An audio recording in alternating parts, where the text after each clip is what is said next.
Hello again, this is day 17 of my January experiment. Anybody who's actually been watching all of them, can't imagine anybody's been doing that because it must be like watching paint dry, but you may have noticed that I think from about 12 to 16 is missing. I stopped recording a few days ago because there wasn't an awful lot of difference between one session and the next, but carried on most of the time doing the practice. I think I've got to that point now where I've definitely made it quite a lot better. Each of the individual phrases is a lot better than when I first started. Some of them I couldn't play at all, hardly. But two things now is getting them all up to the same level of speed and accuracy and fluency is one challenge, and the other is then stringing them all together. It's the cycle of sixths, you remember, which I'll play again in a second.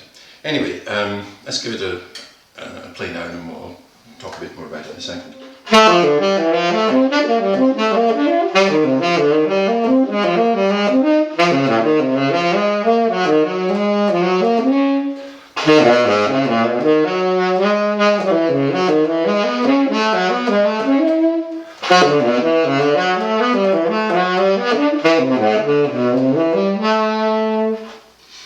So that's a lot better than it was, for sure. Doesn't really feel as though it's much quicker, but maybe that's not what it's all about really. I'm trying to get it sort of, but the whole thing dead smooth. What it is doing is it's definitely improving my dexterity with these little fingers around these big bottom keys. It's also made me realise there are some great shortcuts on this saxophone. I don't think they were on my previous one, but I'd had my other sax for so many years, over 35, that to be honest I've forgotten what half of them did. But for example, if you're going to have to drop down to C sharp, D flat, and at some point in the next couple of notes get back up onto an A flat or a G sharp, you can actually just keep the C sharp key open, and then when you come back up, lo and behold, it's operating G sharp, which is very handy. So if you were doing the G sharp minor triad, for example, I don't know if you can see there, but I don't actually have to go da da da da da da da da. I just literally lock the C sharp down.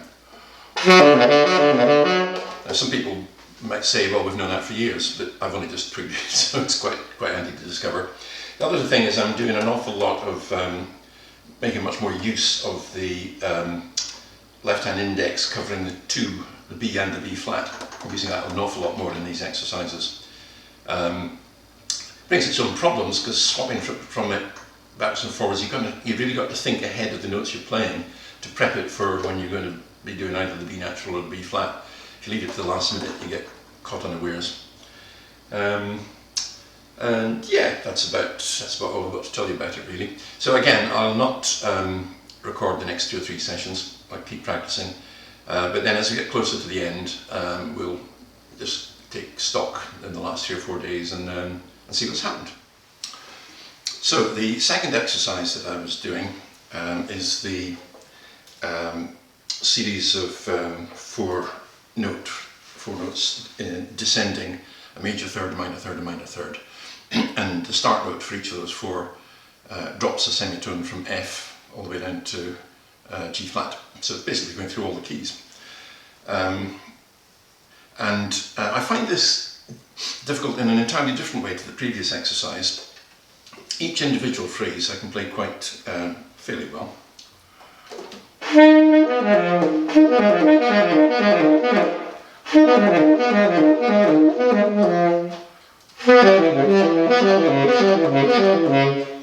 A couple of them are a bit more difficult than others, but basically the 4-note sequence in each occasion I can do. It's moving from the one to the next, the next, the next, dropping that semitone each time that I find really difficult.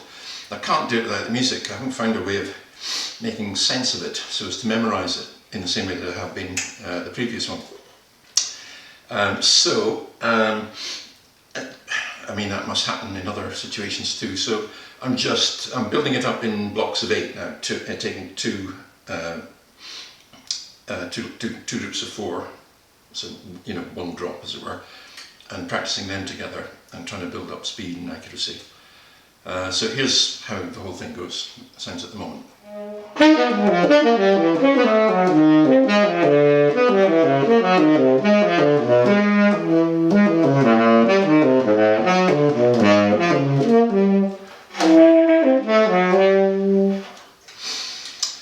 So, tricky.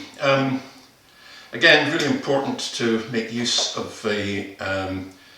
get the right fingering. That's really important. If you're not, you've got to think ahead, as I said in the other one, and make sure. For example, there's one phrase that drops down to D flat, and then the beginning, the next one is up at B flat, and B flat going on to G flat.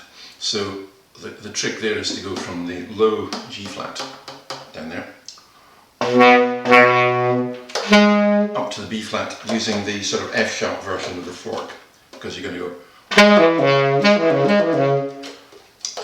If you hit any of the other ones, it just makes it more difficult to get the B flat, G flat smooth.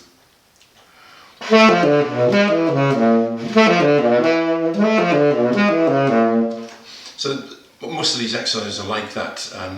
Getting the right fingering is critical, which it never has been before when I've been playing, phrases of my choice in improvisations. I suppose because probably I'm just being a bit lazy and just playing phrases that, as they say, lie under the fingers. These exercises do definitely not lie under the fingers, they're far from it. So that's what's good about them. They're forcing me to create new sequences of note patterns, which hopefully I'll be able to use to enrich solos when eventually we get back to playing live. So that's it for today. I'm not going to record the next couple of days either, the same basis, just use the time for practice instead. I'll come back to it and just keep an eye and see how things are going.